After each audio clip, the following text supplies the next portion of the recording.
शनाख्त हुसूली और हुजूरी, आगाही पैदा करना इक्तिसाब के जरिए, हासिल करने के जरिए, और एक इंसान का अपना, यानी कोई वास्ता नहीं है, इंसान की अपनी है। शनाख्त हुजूरी में कौन सी है? यही जो हालात ज़हनी है, ये एहसासात, ये जज़बात, ये इंसान के अवातिफ, यही फीलिंग्स और इमोशंस और लव और रिस्पेक्ट, ऐसी सारी चीजें ये आती हैं शनाख्त हुजूरी में, जो इंसान की अपनी है।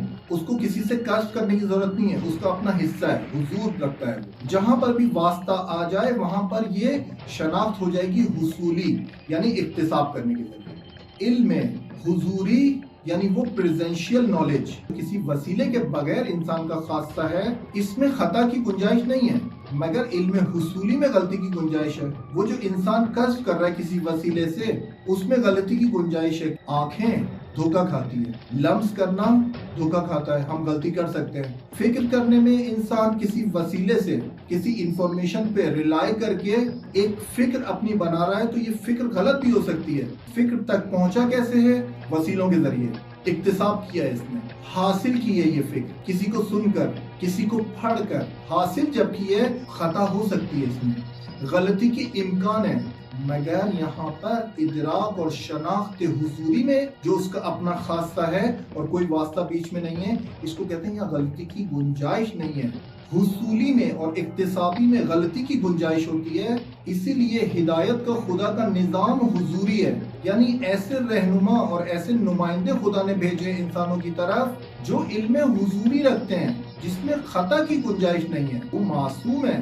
खुदा का निज़ाम हिदायत का ऐसा ही है। अगर खुदा का भेजा हुआ नुमाइंदा, खुदा का भेजा हुआ वली, खुदा का मुंतखब करदा इमाम अगर गलती करेगा और खता करेगा, तो फिर यहाँ पर हिदायत का निज़ाम दरहम बरहम हो जाएगा। इसीलिए पैगंबर अकरम सल्लल्लाहु अलैहि वसल्लम के बाद हमारा जो अकीदा है कि इमाम अली अलैहिस्सलाम और उसके बाद सारे इमामान और इमाम मेहदी अलैहिस्सलाम तक ये सिलसिला हिदायत जारी है। क्या दलील है? क्योंकि हमें वो नुमाइंदे और वो हिदायत के इमाम चाहिए जो इल्म हुजूरी रखते हैं, बीच में कोई वास्ता नहीं है। हमें ऐसे इमामों की और ऐसे रहबरों की जरूरत है जो गलती ना करें, जो पाक हों, जो पाकीज़ा हों, जो इस्मत के दर्जे पर फायज हों, क्योंकि खुदा का निज़ाम हिदायत का यही है। जब वो खता से पाक होगा तो वो रोल मॉडल बनता है लोगों के लिए।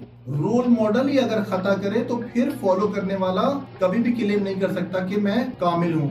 अगर खुदा ने पैगंबर अकरम सल्लल्लाहु अलैहि वसल्लम या आखिरी खातमुन नबीयीन तक इस इस्मत को बाकी रखा, क्योंकि निज़ाम हिदायत था, आदम से लेकर खातम तक जब ये निज़ाम हिदायत का है, तो फिर पैगंबर की खातमियत के बाद, इस दीन कामिल के बाद जो इस दीन को महफूज रखेगा वो भी मासूम होगा। इससे बड़ी कोई दलील नहीं है। अक्ल इंसान की तस्लीम नहीं करती कि हिदायत का निज़ाम कायम है, मगर खुदा ने इस्मत को उठा लिया। जहां पर भी आप देखें कि हमारा हिदायत का मंबा, हमारा हिदायत का इमाम गलती कर सकता है, वो हमारा रोल मॉडल नहीं हो सकता, वो खुदा का नुमाइंदा नहीं हो सकता जो गलती करे, जो खता करे, क्योंकि इस्मत नहीं है, मासूम नहीं है। खुदा का निज़ाम हिदायत और इस्मत ये दोनों अटैच्ड है।